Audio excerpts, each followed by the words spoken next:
lay them on the side and we'll pick them all up, put them in the wheelbarrow. I just did that so we marked the trail. So I ran that flag.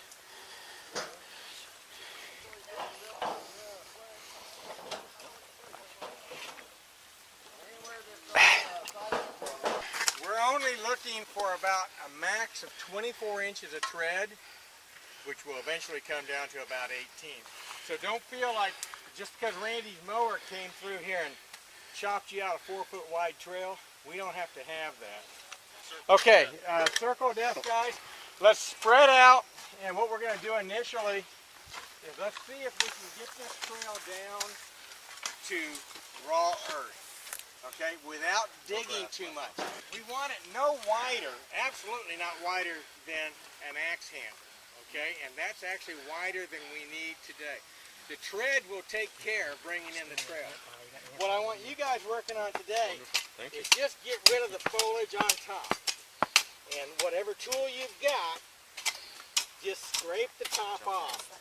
Then what we'll do is we'll have crews come There's in trees that need to be behind trimmed. you, and they will terrascape this thing to give it erosion relief. And that will give this trail the opportunity to drain properly.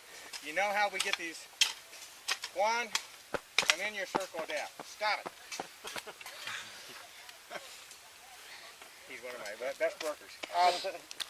But the trick to building good trail is building a trail you don't have to work on very often. And the way you do that is when we get rains here in Texas, we usually get torrential rains. We get what's called fast water.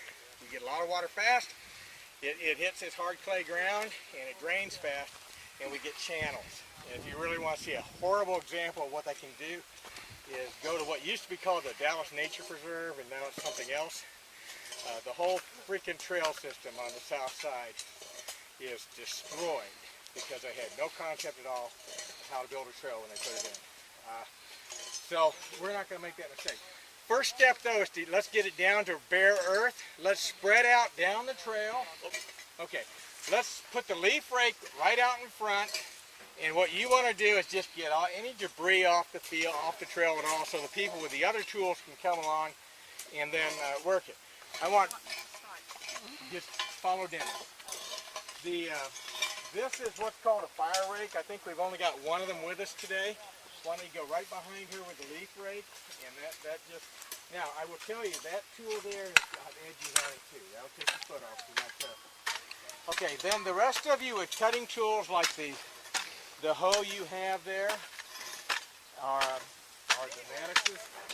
You follow the fire rake, and then those of you with shovels, I want you coming behind the fire rake and shape the trail.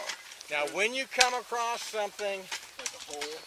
yeah, like a hole, A lot of holes. Yeah, several big deep holes. call in one or more of the grubbers when you get to a hole, because what we may have to do is transport some dirt over. Right. You don't want to dig a hole next to it to fill that one in. Yeah. And then with the lopers, if you wouldn't mind, in fact, you know what, we're not going to need your shovel for a while. Why don't the loper people, what I'd like you to do is take a hike and go back. I'm going to head back that way. Okay. If you want to send somebody that way. Okay. And then, mostly there's a lot of stuff hanging down and sticking in. Think about where you are when you're on a mountain bike. Think about me. Yeah, think about him, and think about somebody that's standing on their pedals. Exactly. Don't think about somebody that's in the saddle. Think about somebody that's standing on their pedals going through there, and then reach up there. Circle of death, folks. Keep a gap between you and the party next to you, please.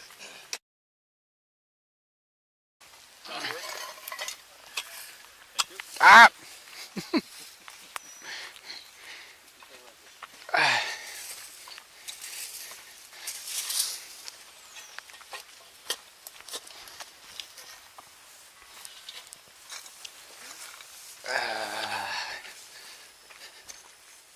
Coming through.